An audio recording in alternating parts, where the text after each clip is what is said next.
Yun guys, magandang umaga. Mayroon tayo ditong Cedo GTX Limited 260. Ayan, naka-hydraulic ang kanyang upuan. Umaangat pa ba? Ayan. Ang problema nito guys, IBR. Ayan. Wala siyang reverse guys. Wala rin siyang neutral. Ayan, palagi na siyang naka-forward dahil naka-stack up na siya na nakaangat. Ngayon guys, una nating titingnan yung mga fuse. Diyan tayo unang titingin. Dahil ayan, nakikita nyo may mga asin-asin na siya. Baka may loose contact dyan. Pag okay yan dyan, sa mga wiring naman tayo guys. Simula doon sa lever. Ayan, dyan sa lever na yan, connector ng lever, contact ng lever, hanggang dito sa wiring. Ayan, wiring.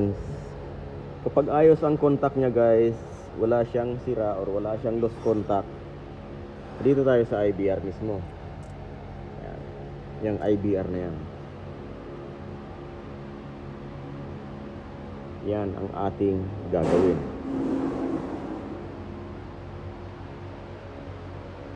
Yan.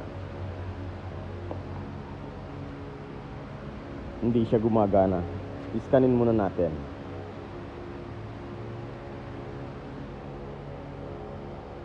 Ang problema kasi guys sa mga ganitong IBR, nababasa ng tubig. Yan, nakikita niyo mga connector na yan. Lalo pag nabuksan na yan, nawawala na ang pagkasil yan. Kaya kailangan pag nagbukas ka nyan, ingat na ingat ka rin at lalagyan nyo ng silicone. Yung magandang klaseng silicone guys. Dito muna tayo sa mga fuse. Minsan ito rin kapag matigas or walang play, isa rin yan sa mga nagwa-warning or hindi gumagana ang IBR dahil hindi niya maitulak. Pakita natin guys ang kanyang problema. Ayan. Tingnan nyo, naka-reverse. Ayan. Lumalabas yan, tapos walang power ang makina, wala ring R. Ayan. Kapag lumalabas yan guys, ibig sabihin hindi talaga siya gumagana. Hanapin natin yan, kung ano yan.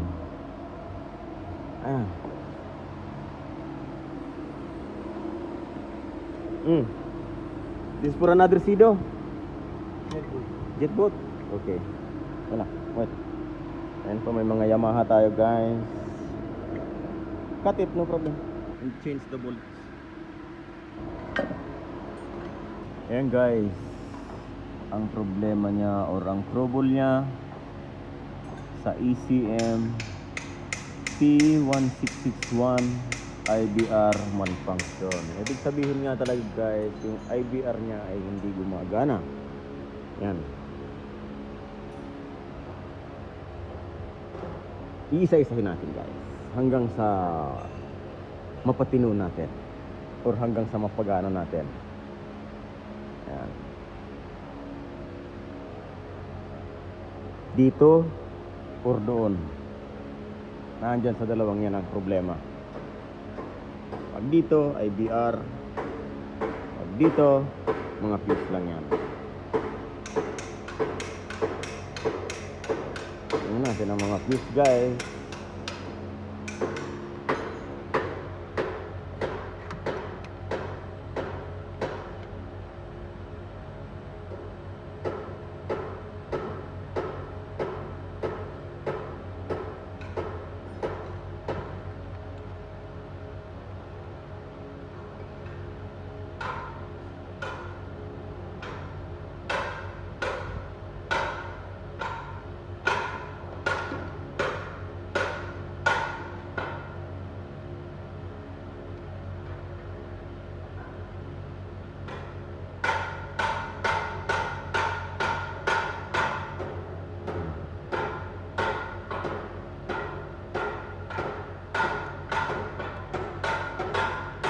Wala dito ang problema. Guys, nandun nga sa IBR. Titingnan muna natin yung sa IBR, yung mga wiring. Dito muna tayo sa mga wirings, guys. Ganyan.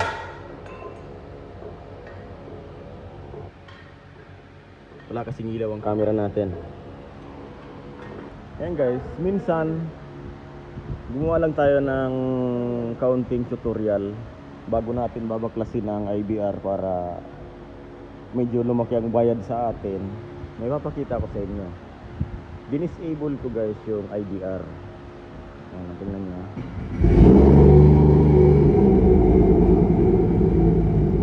Nakita nyo, wala siyang R. May IBR pa rin na lumalabas. Oh, wala siyang reverse, wala siyang neutral. At meron siyang IBR na ganyan. Ngayon guys, dito natin yan i-active ulit. Titingnan nyo kasi minsan ang iba guys, ang ibang technician mapang-api. Yan. Ang ibang technician mapang-api.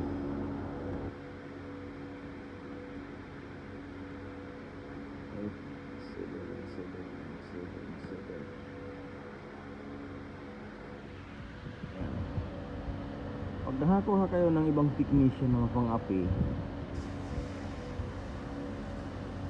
aanhin kayo yan guys, lulukuhin kayo.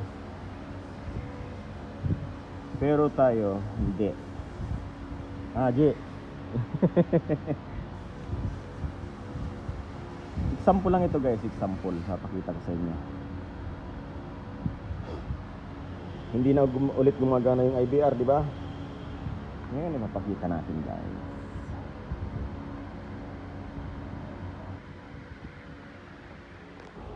Ayan, papatanggal natin to para malinisan na rin natin or lilimpisahan natin. Dahil baka may ano sa loob. May anong tawag doon, may mga tubig-tubig. Ayan, dito muna tayo sa pulse. Ayan. System disabled, need to activation. Ayan guys. Naka-off ang IBR. Ngayon, dito tayo sa activation. Ayan. Activation. Lahat yan. Throttle, injectors, mass airflow,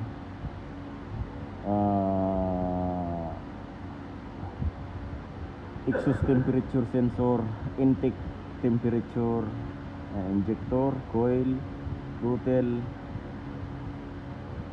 mass airflow, saka itong exhaust temperature sensor, pati fuel pump. Lahat yan pwede mong i-active dito. Pati yung IS or yung sa upuan, cluster, yan, ECM, yan, IBR. Ngayon dito tayo guys sa IBR. Yan guys, nakalock siya. I-unlock natin. Ayan, naka-lock na yan guys, naka-unlock na yan guys. Tingnan nyo.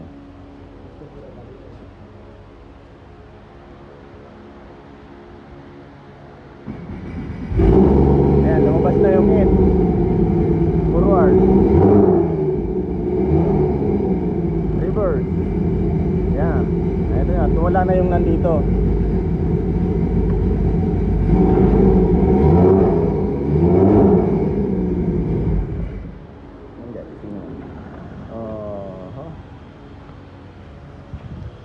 Ganun lang yun guys kapag nakatagpo kayo ng mapang-aping technician. Yan. Pinakita ko lang kung anong gagawin nyo. Ngayon guys, ipapabaklas ko tong IBR. Ano natin, anong tawag doon? Lilimpiesa. Para hindi tayo mabakjaban.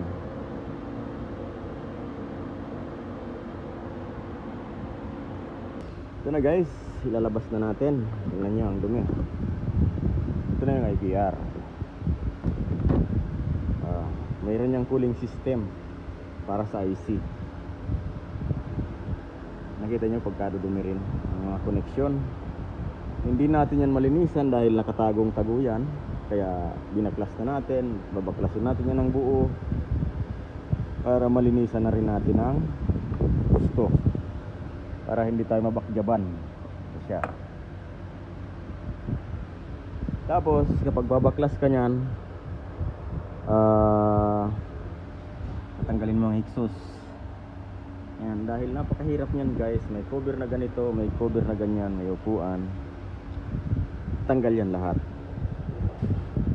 Sa pagtatanggal pa lang, medyo mahirap-hirap na. Yan.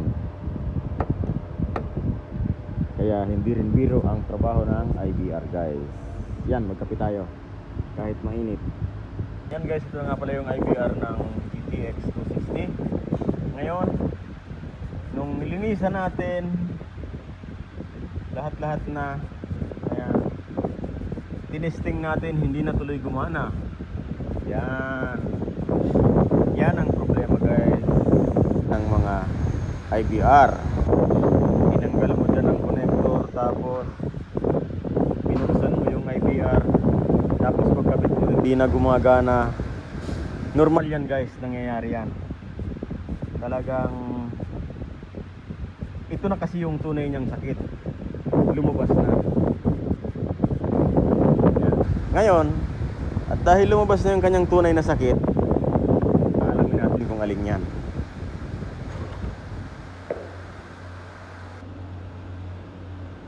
Guys, yung bagong dating sa ating dalawang Cedo GTX, ano, Peace Pro. Ayan, ang ganda nyan guys.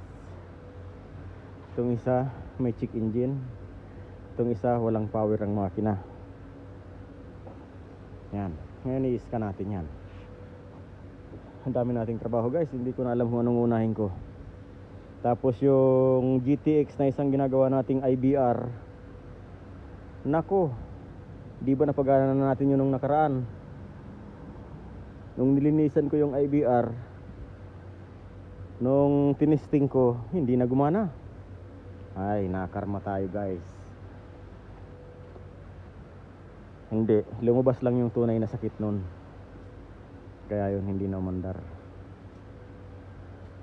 Hindi na gumana yung IBR. Makukuha natin at makukuha yun.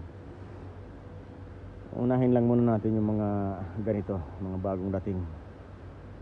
Hayaan muna natin yung headache na yun. Ito na guys. Subukan na natin ulit, dahil binaklas natin ulit ang walang hiyang yan. Ngayon, paandarin natin.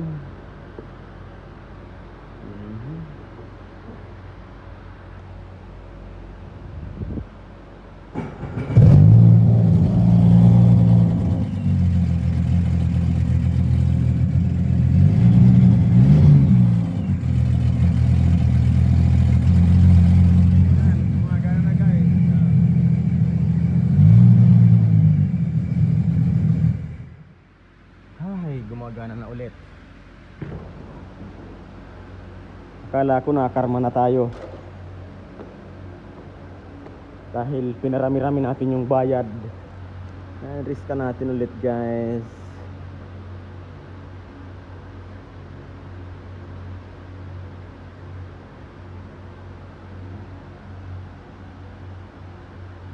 Pwede natin yung ibalik. Nagpalit na rin kasi tayo ng carbon brush ng dinamo para isahang trabaho siya guys, para wala tayong back job. Kaya lang nung binuo ko kanina, may nagkamali sa akin na isa. Nakalimutan ko, hindi ko na ilagay yung sa rings position. Finally, wala na. Exit natin.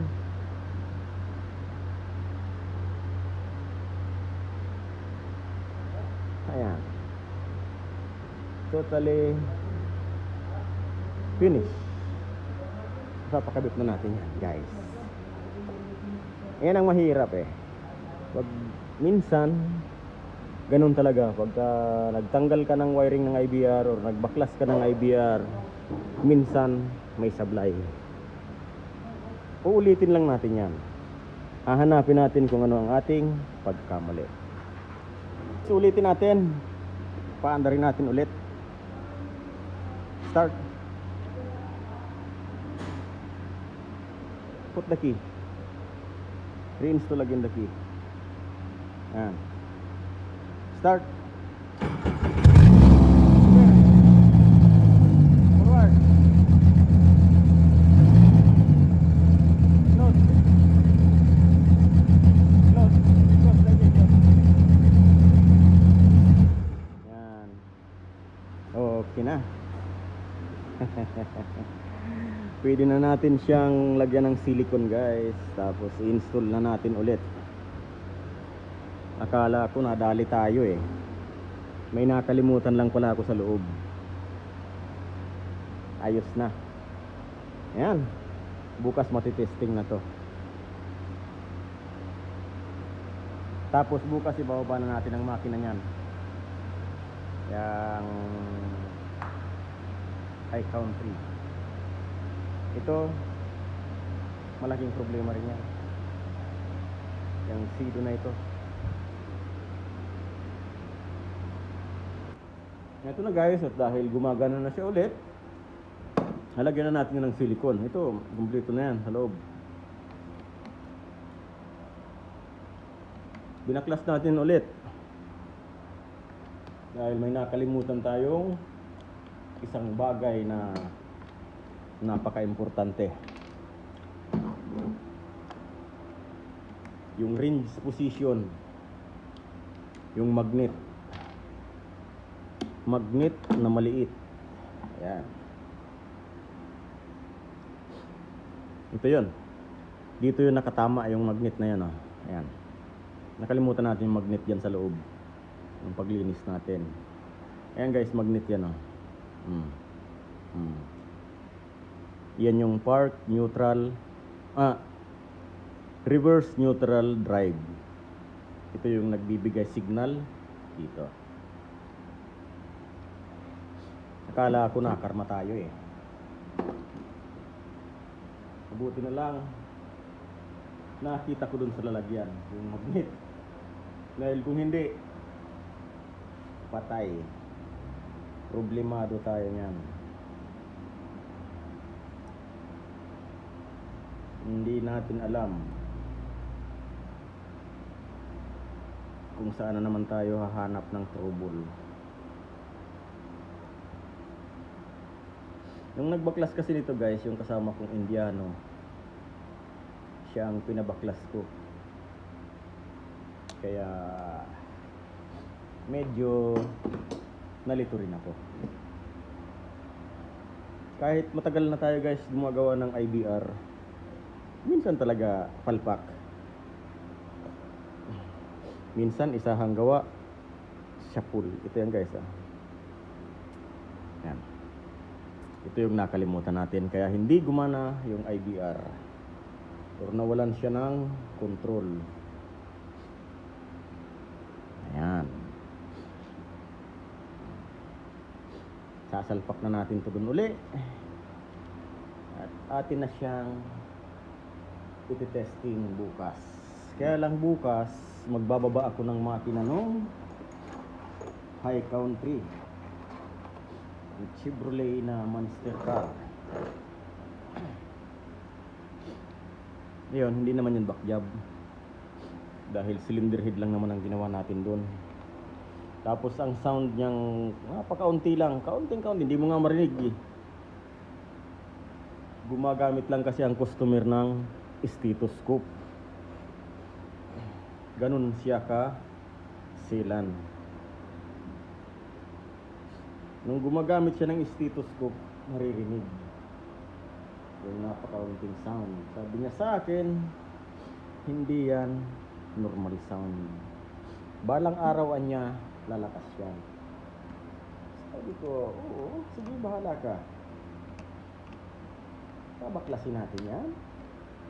I-rebuild natin.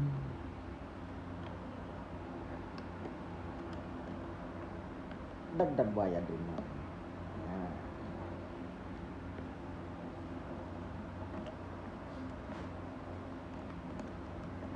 Ang ginawa lang natin doon guys, yung engine misfire. Nagpalit tayo ng lifter. Siguro may diferensya na yung camshaft, hindi ko lang napansin din. Kaya ganun. Pero napakita natin. Gagawa tayo ng tutorial. Engine timing, engine setup. Yan. Yan. Chevrolet High Country Monster Truck.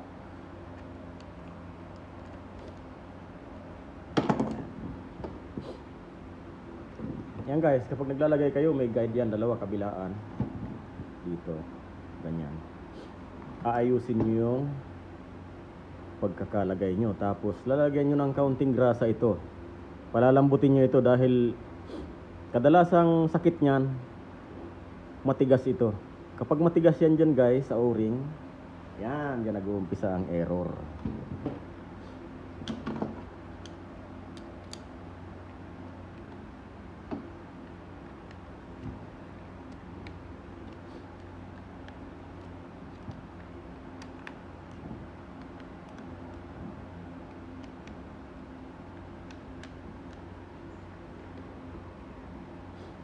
Yan guys, dito na lang ating video. Maraming salamat guys sa panonood. Bye bye. Yan na guys, nakabit na natin. Ito lang cooling system nya. Napakabit natin yan dun sa nagbaklas nito, sa Indiano. Sige pa, start.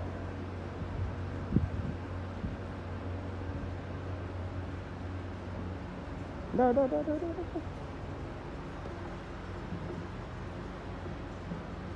Marikan tuh. Tidak, rever. Rever. Forward.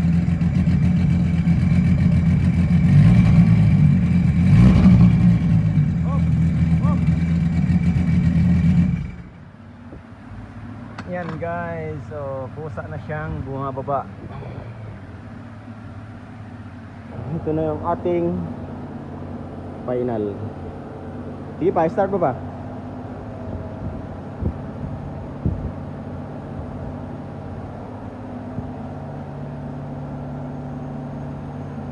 Ano yan? Sargente, i-align mo. Sige, forward. Rever. Up.